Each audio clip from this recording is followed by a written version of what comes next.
Right. Well, after all this time, 5 weeks, we are finally back in the Gospel of Mark, right? 5 weeks we've sat in John chapter 6. I mean, really important, of course, but now as we're in lectionary B, we once again pick up the reading and teaching of Jesus through the Gospel of Mark. And in this passage, I actually think all of the readings this week ended up coalescing really well and really speaking to each other. The organizers of the lectionary put it in really quite good. We'll first start with the gospel, and I'll jump around to some of the other readings, and as we focus on the point of what Jesus is teaching and saying, and that is based on what Moses has said, and then is highlighted once again in the epistle of James. So we see that a delegation of Pharisees and some scribes. Who are the scribes? I hear you ask. Good question. These are the guys who sit down and write out the Torah. That's their job. It takes one guy 1 year to write out a copy of the Torah, the first 5 books of the Bible. And so these guys, they knew the text like intricately, intimately. And so and because they had good memories, these were the guys who would come along and could discuss theology because they could actually remember the Bible. Not everybody had one on hand. You kind of had to have a human and say, what does it say in Deuteronomy chapter 6? And he'll regurgitate it for you. So people would look at these guys as teachers, but they were just copyists more than they were interpreters. It was the Pharisees that are the interpreters of the law. And here we have a delegation comes from Jerusalem. So what's the question? Why do we need Pharisees to come from Jerusalem to talk to Jesus? Haven't we got any Pharisees in the Galilee? I mean, aren't they any good? And they do have Pharisees in the Galilee, and they are good. They're just different. The Galilee region, the north, and the southern Jerusalem region, the Pharisees in each region are different. The Galilee region is a mix of Jews and Gentiles. The Judea region is just Jews. The Judea region has the temple and all of that sacrificial system and the pilgrimage festivals.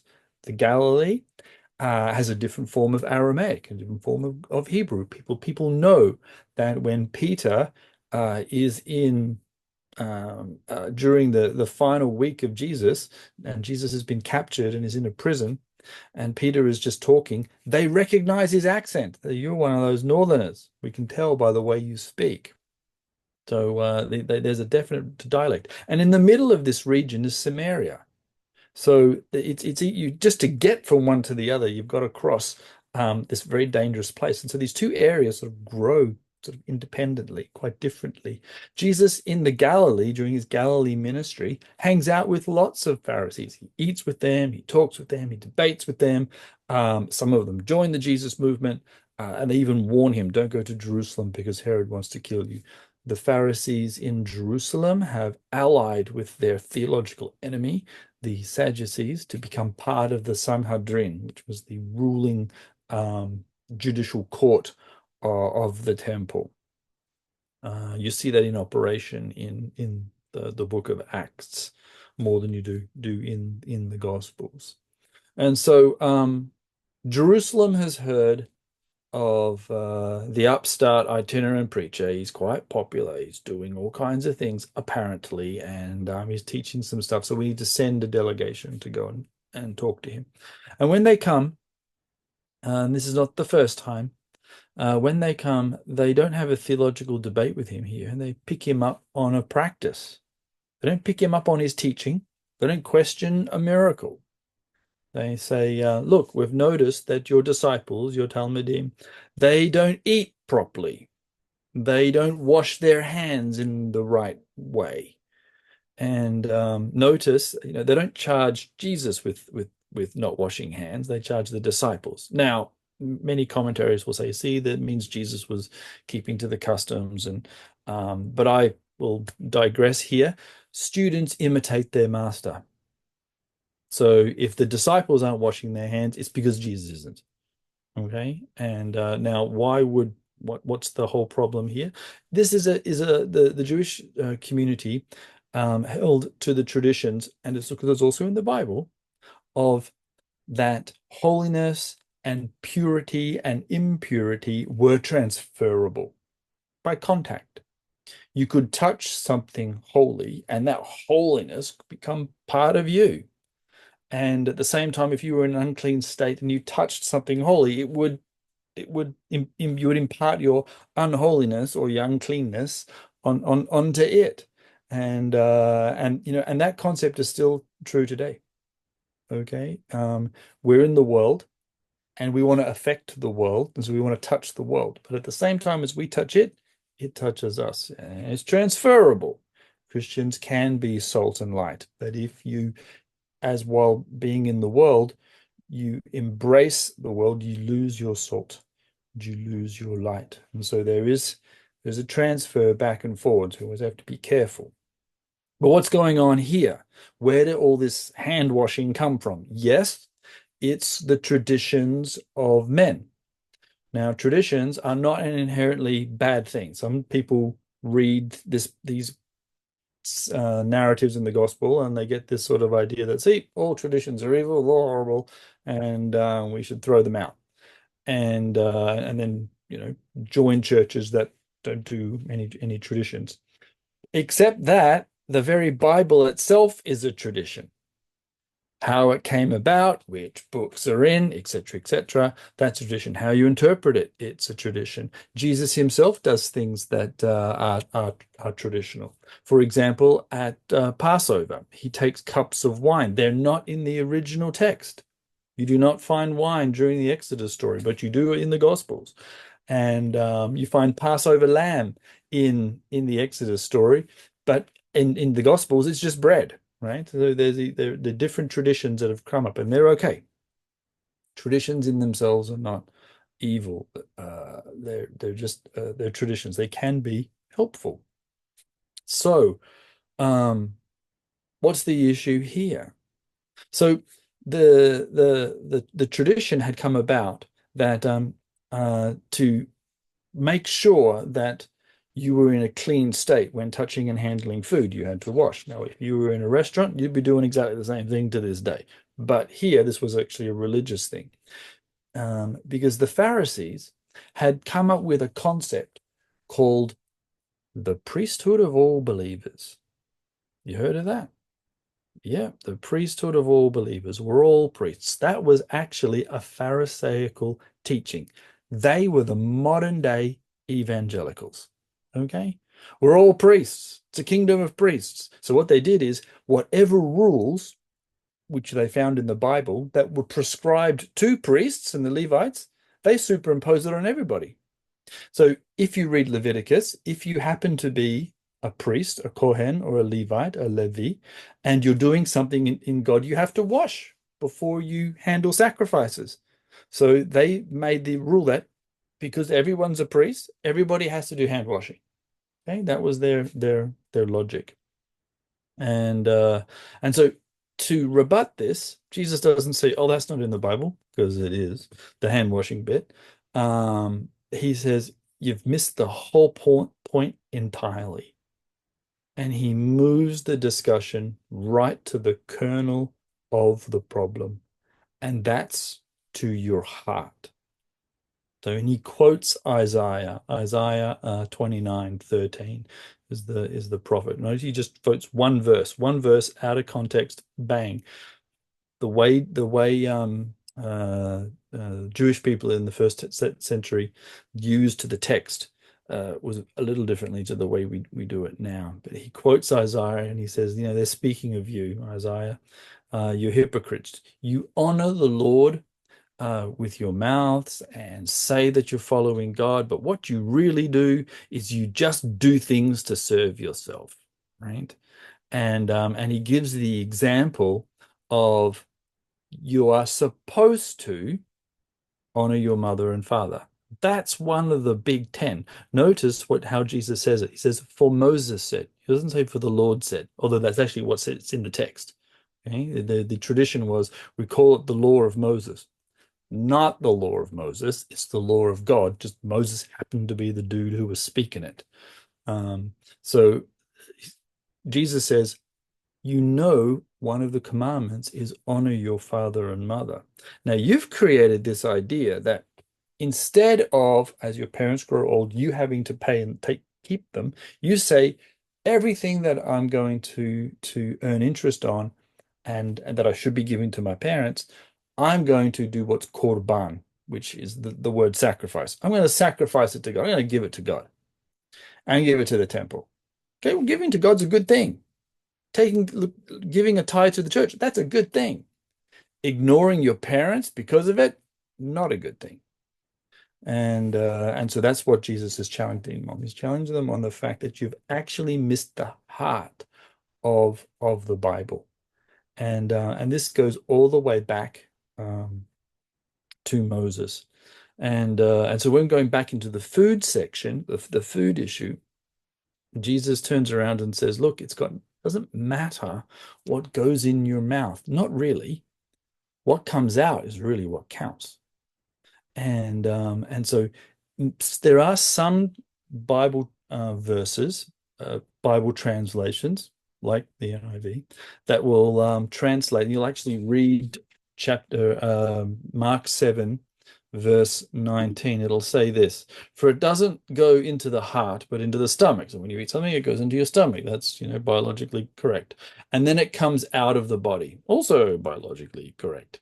And then sometimes there'll be these little brackets that'll say, in saying this, Jesus declared all foods clean. Basically, there'll be the charge that says Jesus changed kosher rules. He changed the Bible. The Bible actually says for Jews, you can't eat pork. And they now, Jesus here is saying, now you can. Okay. That's not in the text. In Textus Receptus, in the Greek Textus Receptus, that little bit is not there. That's an addition. That's late. That got nothing to do with Jesus. That's a copyist adding in his commentary. Okay. Notice that when Peter in Acts chapter 10 is sitting on Simon the tanner's house, he has a vision, and a sheet of unclean animals, is on it. And he hears a voice from heaven. God himself says, Peter, get up and kill and eat. And he says, no, I've never eaten anything unclean. Now, he spent 3.5 years with Jesus, and obviously Jesus didn't teach him he can now eat pork, right? So that didn't happen. And then and further, to make sure that make sure that the heart issue really is the heart issue, the pork is forbidden. Okay, it's the idea of in the Bible, you learn to make distinctions. That's what you find in the Torah. Can you distinguish between good, evil? Can you distinguish between males, females? Can you distinguish between pure, impure, clean, unclean? What you can eat, what you can't eat. That's Jews and Gentiles. This sort of a real gods, false gods. Can you distinguish that? That's the Jewish people are learning how to make distinctions, and this kind of helps. We live in a modern society that doesn't know how to make distinctions anymore. No one knows who's male or female or black or white, and so all things are everything, and then they become nothing, and that's actually a real problem. And so here, Jesus, eating pork isn't a sin; it's forbidden. Two different things. They get so confused. We're coming up to a thing called Yom Kippur. During the Yom Kippur service, the holiest day of the year, Jewish people will come and they'll pray. And they'll pray 5 prayers. And one of those prayers is called Al Chet, means all sins. And it takes about 20 to 22 minutes to pray the whole thing. It is just a litany of every sin known to man. Okay. You name a sin, it's in it.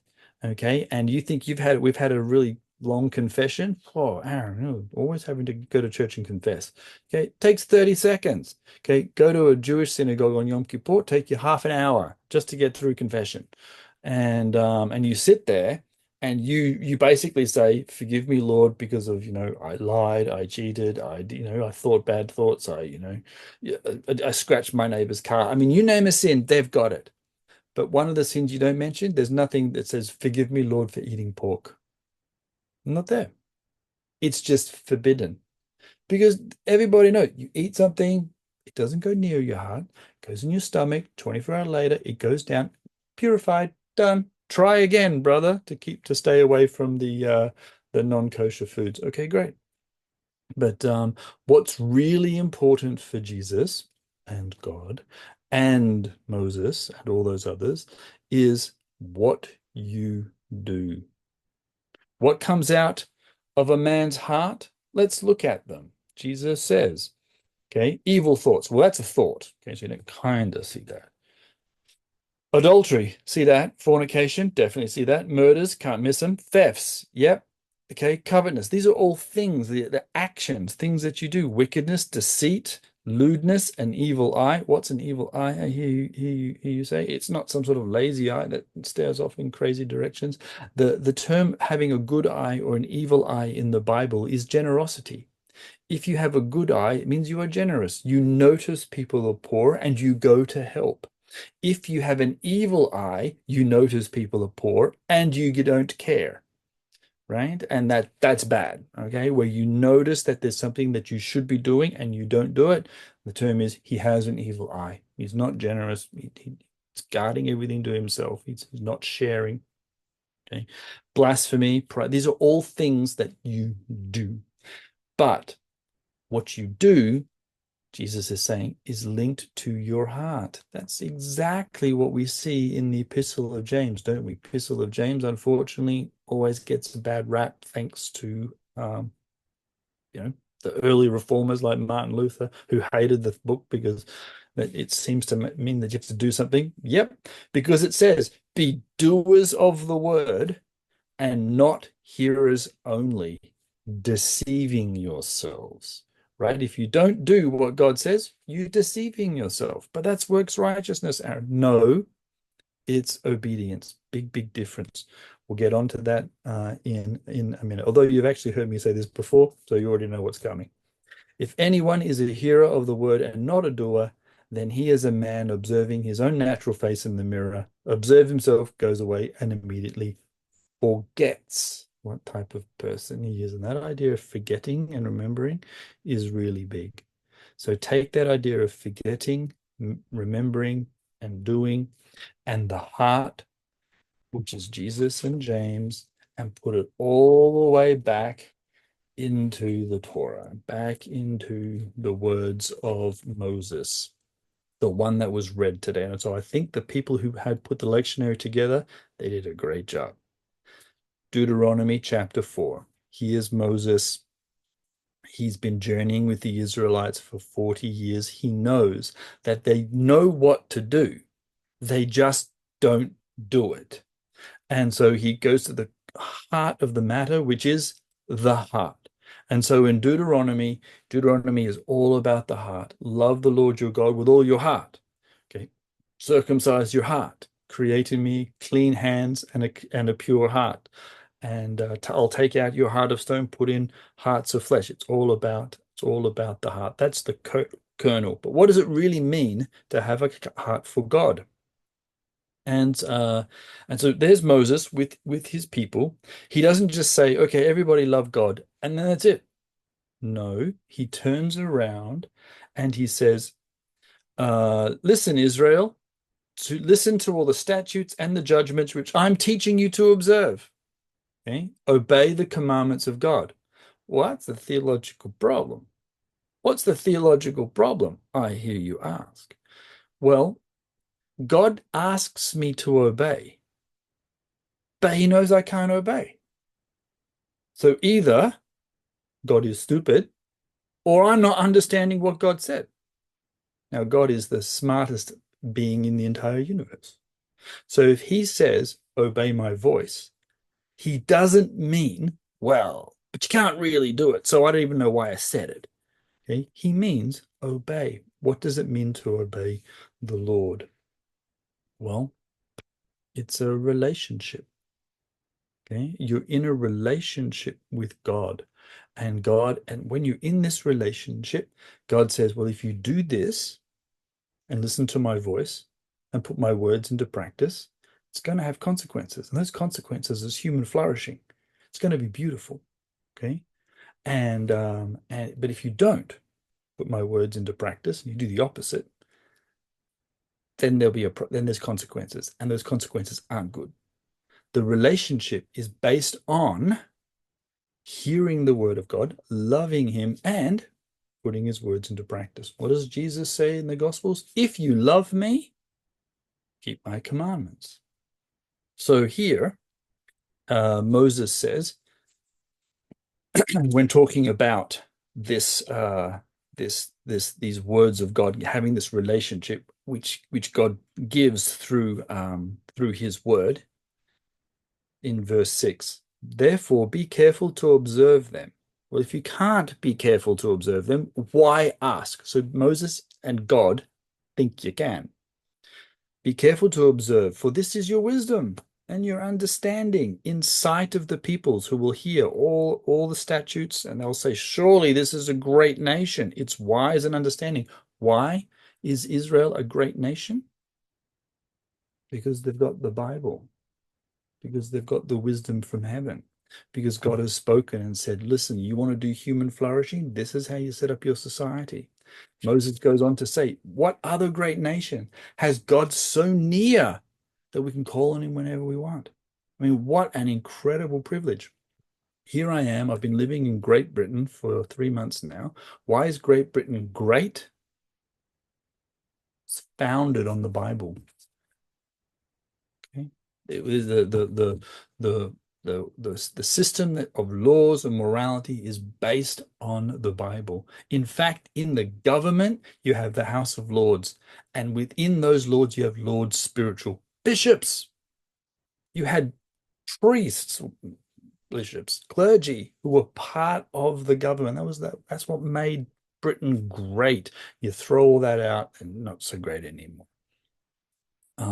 But it's about relationship. And then Moses says, take heed to yourself. This is in verse 9, and diligently keep yourself, lest you'll forget the things that your eyes have seen. How do you forget? You forget by not doing. How do you remember? You remember by doing. What does Jesus say? Do this to remember me. So it's not about works righteousness. That's not what it is. It's about um, uh, keeping the commandments as an expression of love, not something you do to gain love, right? And that's what it's about.